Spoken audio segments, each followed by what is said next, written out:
Had 12 tackles in the Sun Bowl against NC State. Cam Martin down to the goal line and in. Touchdown. To Schwartz. Watch, Schwartz is going to come. It's going to affect the defense. Here's Harrell. He's going to pull around. The defense follows Schwartz. Harrell. Cam gets right into Harrell's. In this video, we're going to take a look at Auburn and kind of a few plays that they've ran over the past couple weeks that have been really big.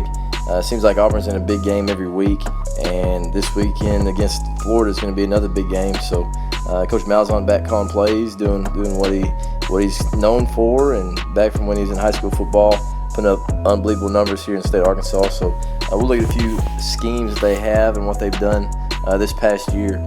Here's a play that if you watch our channel, you see quite a bit. But here's GT with a pre-snap RPO and then a post-snap RPO. So right here, they're just running their typical GT.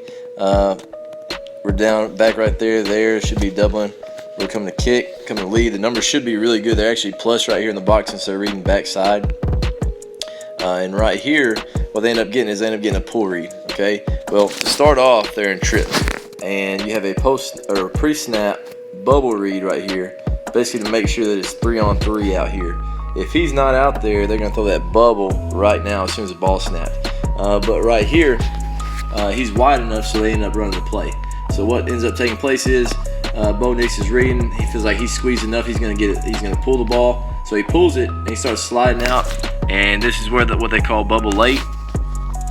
So they make sure that this guy that's bubbling, they don't want him to get downfield, because they know if we get a pull right there from the quarterback, that either we could sit here and we could block this guy, which the receiver, is kind of like pulling teeth trying to get him to block somebody, or we can just bubble him and just option him, turn it into a triple option. And Bo Nix, being a true freshman, does a really good job. He gets out there and he flips the ball out there to the receiver and gets the ball in space, and to create a big play. Third quarter with about 5 minutes left in a big game in a road environment, and they run kind of one of their base plays. They got an RPO right there with a bubble late, flip it out there like a triple option, and they're able to create an explosive play and get a first down. This is another staple of Coach Malzahn's system, and kind of what they've done for years is run this screen right here. It looks like power to everybody up front, and what ends up happening is he's pulling, he kind of slips right there, and then he comes out to kick. He kind of blocks right there, and he comes out here. He's leading as well. They actually catch him right here in the corner blitz, so I don't know if they had a tell that they saw that if this safety's kind of off the hash and that guy's off the hash as well, that corner's coming, and then to check to this or what, but they caught him in the corner blitz. And right here, as you can see, just staple up, they're faking that power that to the right, and then they throw that tunnel or lead right there. He's got 3 guys out there leading for him to the short side of the field. Nice, easy throw and catch. Caught him. The biggest thing about screens, though, it's not so much about the scheme of it. It's all about when you call it. And right here, Coach Malzahn Auburn, they call it at the exact right time. When they have a corner blitz, they throw it out there. They have the numbers, and they're able to create a big play right there on 3rd and 11 and get a first down. Here's a staple play from Coach Malzahn's system. Right here, they got a tight end fullback. They're actually an unbalanced set. They're going to bring him in fly motion. They're running buck sweep, but they actually pull their tackle here based off of what the front is. So this guy that's tackle that's bumped over, he's down blocking right there. This guy's going vertical. I'm sure what they saw was he liked the wrong shoulder and squeezed quite a bit, so they're going to be able to use his technique against him and just pin him. They're going to motion him across. He slides in. He slides into the box a little bit. He cracks first linebacker inside. This tackle pulls to kick. He kicks right there. I believe this backside guard fills in right there to clean up. These guys are taking man on. But right here we'll play it, and you can see the alley that's created. We're going to fly motion, try to get those linebackers to pause for just a second. And other thing that I think we've talked about it before is a lot of times they'll tell those tackles to try to look out there and see if it's man or zone, and if it's zone right here, he won't be running with them. So it's going to be probably more like a kick. Right there's the kick, and then we got a lead. If it would have been running with him, they would say, hey, it's probably going to be more like a wrap. But right there's the kick, and here's the backside guard coming. He's leading, cleaning up right there, and they're able to get into the end zone. So here's the end zone view, so you can really see why they want to pull the tackle. So they're there. Just go ahead and stay there. He can kind of work there up to the backside backer, and he can cut out. So he's pulling a kick. He's pulling the lead. They're getting out there, fly motion that direction, trying to get those linebackers just to sit for just a little bit, and that's what they end up doing. Really good play design. getting it over there with Unbalanced, so you have bigger bodies over there, and they're able to get in the end zone. They're already up. You can see 49-16, but this is one of those plays that is just a staple in their offense, even though it's unbalanced. It's just what they do. Coach Malzahn, whenever he runs buck sweep and stuff like that, he'll always cut that guy down to 4 yards or under right there so he can crack first in the box, which, they say we're really not worried about that. People not understanding or thinking that, that a buck sweep's coming because they know that they have stuff off of it. And here's a reverse that opens the game. So we're 13-33 in the first quarter, so pretty much opening the game with a reverse off of the buck sweep against Texas A&M. Big game again, number 17, number 8 in the country on the road with a freshman quarterback, and they call a reverse. And as you can see, it's basically buck sweep. And you can see this tackle, he zones right there, and then he starts working out this direction. Looks like this wide receiver is going to the safety, trying to get that corner to go so they can take 2 for 1. And then, of course, the quarterback's doing a good job of helping seal on the backside. He hands that thing off, gets over there, waits, and then he sees there's a little bit of trouble, so he's able to seal that. And then he just has speed and space, and he's able to make a play and get into the end zone. So plays to go off of your buck sweep, even if you think that people know based off alignment that, hey, a buck sweep coming, well, Coach Malzahn and any good offensive coach is going to have 2 or 3 things off of it to try to get people to slow down off that and to make them question their coaching. One thing about Auburn and Coach Malzahn that's always intriguing is how they can get numbers and space and stretch the defense from sideline to sideline with their jet sweeps and their motion and everything. And what they end up doing right here is they bring this guy in motion, get him into space, and since this guy's going to the B gap, I guess they assume that he can't get there, and that tackle just basically releases. And all these guys, of course, they're releasing in here.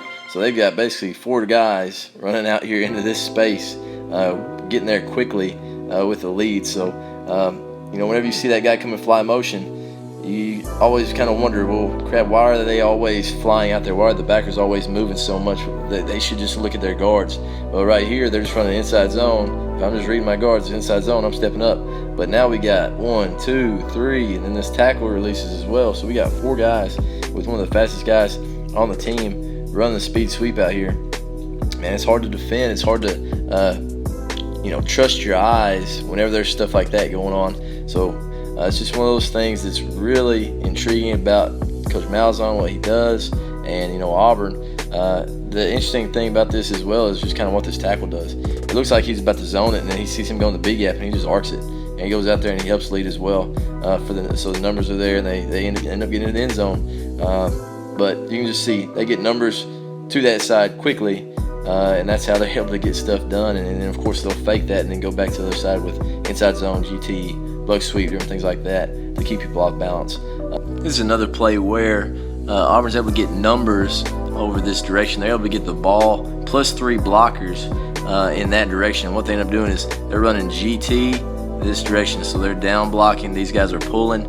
He's arcing, and he's staying out there man on. A lot of times what Coach Malzahn likes to do is go get the safety and leave that corner, make those corners come up and block. And right here, I believe they have their bigger quarterback in there. I don't think this is a read or anything. I believe this is probably a design, just handoff right there. It happened so quickly. I think it's probably just called that we're going to know that this guy, hopefully we're getting him to squeeze. He's not going to make the play either way, just on speed, and we're able to get out there on the edge, and that's what they're able to do right here. Get a first down and create a big play, and that's one of those things that Coach Malzahn does a lot, is they have those speedy guys. I remember when he was in Arkansas with Felix Jones. He's had a couple guys there at Auburn. That's almost like what they do. They're just speed sweep guys, and they're really good at it, and they've had a lot of guys that have gotten a lot of yards on stuff like that.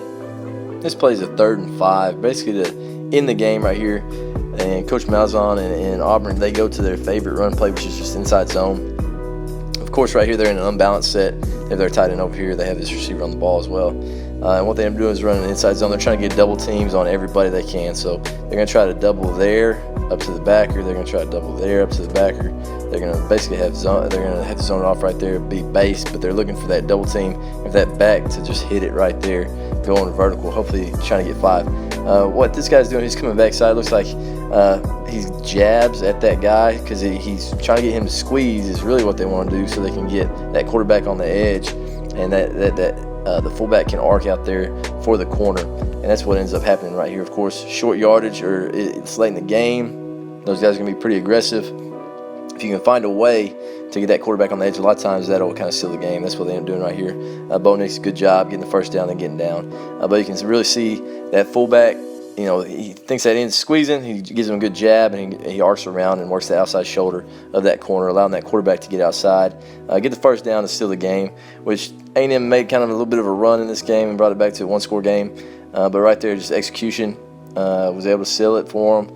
Just little things right there, running inside zone with a good arc, and quarterback gets a good pull, gets a first down.